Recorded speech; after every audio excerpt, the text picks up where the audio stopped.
Dans le cadre des résolutions de conflits communautaires entre Toa et Bantu, une délégation du gouvernement provincial du Tanganyika, dirigée par le ministre de l'Intérieur, Dieudonné Kasaka, représentant Madame le gouverneur de province, a effectué une tournée d'itinérance, d'inspection et de sécurité dans le territoire de Moba du 20 au 25 mai 2023. Faisant partie des membres du Conseil provincial de sécurité, le général Dunia Kashindi Fabien, commandant 22e brigade de réaction rapide et des opérations Usalama, a visité dans ce parcours plusieurs villages dont Kambilo, Fatuma, Lusaka, sur l'axe routier Kalemi-Moba pour un état de lieu général de la sécurité. Par cette occasion, le commandant des opérations Usalama a instruit aux militaires FARDC déployés dans certaines entités de ne pas se laisser manipuler à des discriminations tribales et à la tracasserie. Je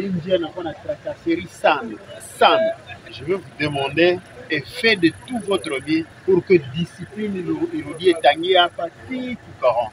Inakataziwa kulomba même un franc kwa passion.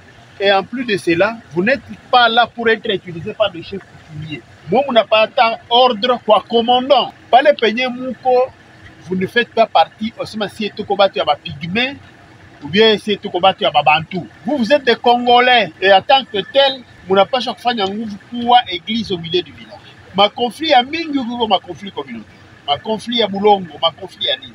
Ce n'est pas à vous d'entrer dans ces conflits-là. Ce qui était dans le téléphone, que non,